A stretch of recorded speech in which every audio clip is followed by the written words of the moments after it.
வாழ்க வையகம், வாழ்க வையகம், வாழ்க வளமுடன். குரு வாழ்க, குருவே துணை. ஆசான் அருட்தந்தை வேதாத்ரி மகரிஷி அவர்கள் நம்மோடு சுக்குமமாக நிறைந்திருந்து நம்மை என்றென்றும் வழி நடத்துவாராக. மகரிஷி அவர்களுடைய கேள்வி பதில்களின் மூலமாக பல தத்துவங்களை நாம் அறிந்து கொள்றோம்.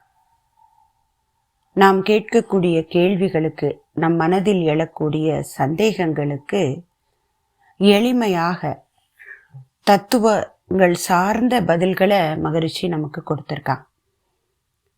அப்படி மகரிஷி அவர்களிடம் கேட்கப்பட்ட கேள்விகள், அதற்கு குருநாதர் சொன்ன பதில்கள், இந்த தொகுப்பை நம்ம தொடர்ந்து ஆராய்ச்சிக்கு எடுத்துக்கொண்டிருக்கோம். அந்த தொடரிலே இன்றைய ஒரு கேள்வியும் அதற்கான பதிலையும் கொஞ்சம் ஆழ்ந்து நமக்குள்ளே பதித்து கொள்ளக்கூடிய ஆராய்ச்சியை மேற்கொள்வோம்.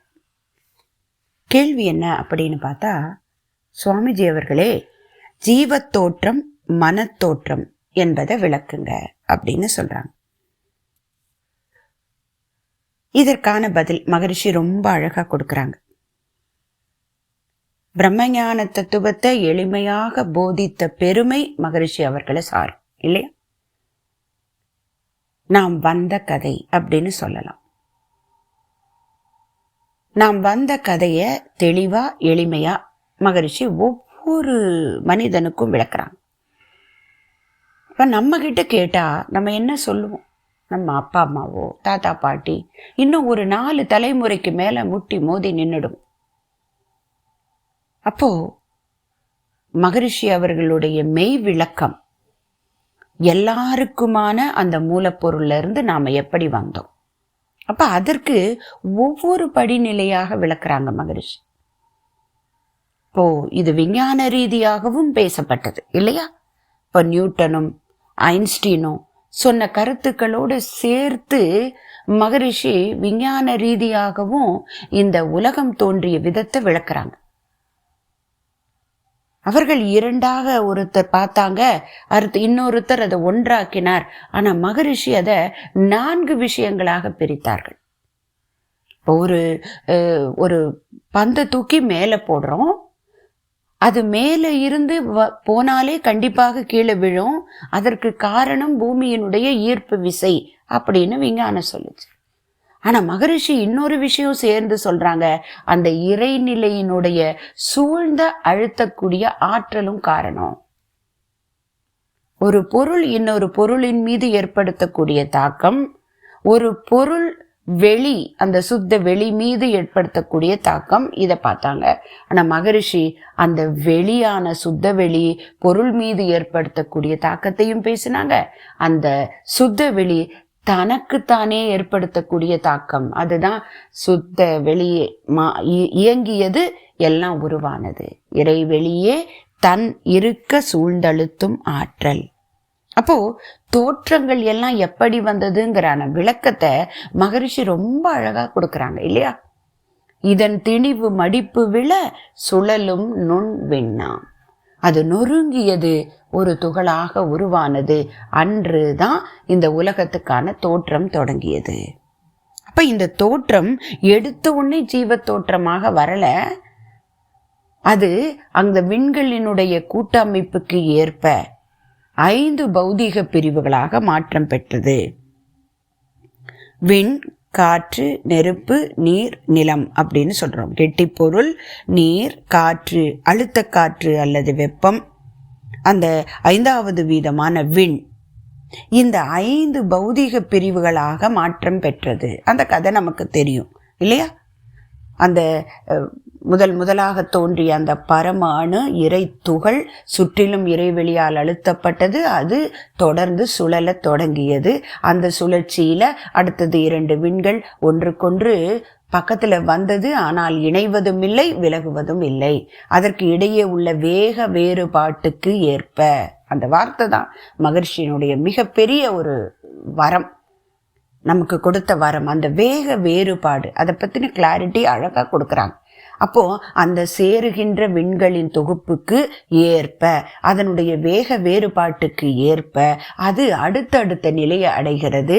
அது முதல்ல விண்ணாக இருந்தது, அப்புறம் காற்று, அது அழுத்த காற்று, நீர், நிலம், கெட்டி பொருளாக அப்படி தோன்றியவைதான் நாம இந்த உலகத்துல பார்க்கக்கூடிய கோள்களும் நட்சத்திரங்கள் அனைத்தும். அப்படி எல்லாவற்றுக்குள்ளேயும் உயிரானது ஓடிக்கொண்டிருக்கு. ஆனா அதையெல்லாம் உயிரற்றவைன்னு சொல்றோம் நாம. ஏன்னா அதற்குள்ளே இருக்கக்கூடிய அந்த விண்ணினுடைய ஓட்டம் சரியான சுழற்சியாக இல்லை. அப்போ அது சரியான விகிதத்தில் இணைந்தது. அதனுடைய சுற்றோட்டம் ஒரு முடிவான வட்டமானது. அங்கே கருமையம் அமைக்கப்பட்டது. அன்று தொடங்கியது ஜீவ தோற்றம்னு சொல்றாங்க. அப்போ அங்கே அழுத்தம் உண்டாக அந்த உயிரினுடைய ஓட்டம் ஒரு ஒழுங்கமைப்புக்கு வந்தது. அங்கே கருமையம் தோன்றியது. அங்கே ஒரு உணர்ச்சி நிலை பெறத் தொடங்கியது. அதுதான் ஜீவ தோற்றம். அப்ப ஜீவன்கிறதுக்கு என்ன கிளாரிட்டி கொடுக்குறாங்க மகரிஷி? உடல், உயிர், கருமையம், ஜீவகாந்தம், மூளை, உள்ளம், மனம், புலன்கள், இந்த 8 இருந்தாதான் அது உயிரினம், ஜீவ தோற்றம். இதுல ஒன்று குறைஞ்சாலும் அது ஜீவன்கிற பேர் சொல்லக்கூடாதுன்னு சொல்லிட்டாங்க. அப்ப இந்த 8 இருந்தது, அங்கே ஓரறிவு ஜீவன் தோன்றிவிட்டது. அப்ப அதனுடைய இயல்புக்கத்தால பொறிபுலன்கள் கூடுவதற்கு ஏற்றவாறு புத்தி நுட்பமாயிருக்கும் விதமும் கண்டேன். அப்போ முதல் அறிவுல அங்கே புத்தி நுட்பம் எப்படி இருந்தது? அழுத்தம் என்ற வகையில மட்டும் அந்த காந்த வெளிப்பாடு இருந்தது. அடுத்தது இரண்டாவது உயிரான புழுக்கள் வந்தபோது அழுத்தமும் சுவையும் இருந்தது. அடுத்தது அழுத்தம், சுவை, மனம் என்று சொல்லக்கூடியது. அடுத்தது ஒளி. ஆறாவது அறிவு படைத்த மனிதனிடம் ஆறாவது காந்தமான மனம் என்கின்ற தன்மையும் தன்னை அறிதலாகவும் இருந்தது. அப்போ ஜீவனிடம் ஓரறிவிலிருந்து 5 அறிவு வரை எப்படி இருந்தது? உள்ளே இருக்கக்கூடிய அந்த அறிவு தன்மை, துல்லியம், இயக்க ஒழுங்கு, உணர்தல், துய்த்தல், பிரித்துணர்தல் என்ற வகையில அறிவு இயங்கிக் கொண்டிருந்தது. அடுத்தது ஆறாவது அறிவு படைத்த மனிதன் வரும்போது அவன் அந்த 5 புலன்கள் வழியாக பிற பொருட்களோடு தொடர்பு கொண்டு இன்பம் துன்பம் துய்க்கிறான். அந்த துய்க்கும் போது பெறக்கூடிய பதிவுகள் மீண்டும் மீண்டும் மூளை வழியாக எடுத்து காட்டப்படுகிறது. அங்கே மனதுக்கான தோற்றம் தொடங்கியது. அப்போ புலன்களை கடந்து மனிதன் தன்னுடைய மன அலைச்சுழலில் மீதே செலுத்தி அமைதிக்கு வந்து நான் யார் என்று ஆராய்ச்சி செய்யும் பொழுது இந்த அறிவு ஒரு நிலைக்கு போகிறதே, அங்கதான் ஆன்ம தோற்றம் அடைகிறது அப்படின்னு சொல்றாங்க. இதுவரைக்கும் வந்த தன்மாற்ற சரித்திரம் அத்தனையும் மனிதனுக்கு மட்டுமே உணர்ந்து அந்த நிலைக்கு செல்ல முடியும். இறைநிலை என்ற தோட்டத்திலே போத்த இறுதி மலர் மனிதன் அப்படின்னு சுவாமிஜி சொல்லுவாங்க. அது மட்டும் இல்ல, இறைநிலை தன்னை ரசிப்பதற்காக எடுத்த தோற்றம் தான் மனிதனா. அப்ப மற்ற அறிவுகளுக்கு எல்லாம் இறைநிலையிலிருந்து நான் வந்திருக்கிறேன் அப்படிங்கிறத வெளிப்படுத்தவும் முடியாது, உணரவும் முடியாது. ஆனால் மனிதனுக்கு மட்டும்தான் தன்னை அறியக்கூடிய கேள்விக்கான விடை தேடும் போது அவன் இறைவனை, அந்த இறைநிலைய நான் எங்கிருந்து வந்தேன் அப்படிங்கிறதும் தெரிஞ்சுக்க முடியும். அப்ப அதுதான் அங்கே ஆன்மத்துக்கான தோற்றம். இதைத்தான் நம்பிக்கை வழியில பக்தியிலும் புராணங்களும் இதிகாசங்களும் சொல்ல முற்பட்டது. திவ்ய பிரபந்தத்துல ஒரு இடத்துல சொல்றாரு, ஒரு ஆழ்வார் சொல்றாரு, ஆனானவன் அவனேதான் மீனாகவும் ஏனமாகவும் ஆனா அந்த ஆயன் அவன்தான் எனக்குள்ளே தானாய சங்கே அப்படின்னு சொல்றார். அப்போ அந்த பசுக்களை ஊட்டி கொண்டிருந்ததா கிருஷ்ணதாரத்துல சொல்லப்படுகிறதே, அந்த பசுக்களாக இருப்பவனும் அவன்தான். அவன் பசுக்களாக மட்டும் இல்லை, மீனாகவும் அவனே பன்றியாகவும் அவனே எல்லாமாகவும் ஆனா அவன்தான் நானாகவும் இருக்கிறான் அப்படிங்கிறத உணரு அப்படின்னு ஒரு வரிகள் சொல்றார் அவர். அப்போது அதுக்கான ஒரு விளக்கம் தான் வேதாத்திரியம் நமக்கு கொடுக்கிறது. அதை ஒவ்வொரு மனிதனும் இப்போ திவ்ய பிரபந்தமோ இல்லை ஆதிசங்கரருடைய பஜகோவிந்தமோ இல்லை எத்தனை புராணங்களும் உபனிஷத்துக்களும் எல்லாராலும் புரிஞ்சுக்க முடியுமா என்றால் இல்லை. அந்த மொழி தெரியணும், அந்த அளவுக்கு அறிவு நிலை உயர்ந்திருக்கணும். ஆனால் மகரிஷி அவர்கள் எளிமைப்படுத்தப்பட்டு கொடுத்ததனால் எல்லாராலையும் இப்படிப்பட்ட அறிவார்ந்த கேள்விகளும் கேட்க முடியுது. அந்த பதில்களையும் நம்மால் உணர்ந்து அதை ஏற்றுக்கொள்ள முடிகிறது இல்லையா? இப்போ வேதாத்திரியம் தெரியலைன்னா திவ்ய பிரபந்தத்தையோ ஆண்டாளுடைய பாசுரத்தில் சொல்லப்பட்ட விஷயத்தையோ எதையோ நான் என்னை மட்டும் வச்சு சொல்கிறேன், என்னால் உணர்ந்து கொள்ள முடியாது. ஆனால் வேதாத்திரியம் கற்றுக்கொண்ட பிறகு நமக்கு எந்த இடத்திலும் எதையும் வேதாத்திரியத்தோடு ஒப்பிட்டு பார்த்து உணர்ந்து கொள்ள முடிகிறது. அப்போ நம்முடைய ஆன்ம தோற்றத்துக்கு மகரிஷி எப்படி உதவுறாரு பாருங்க.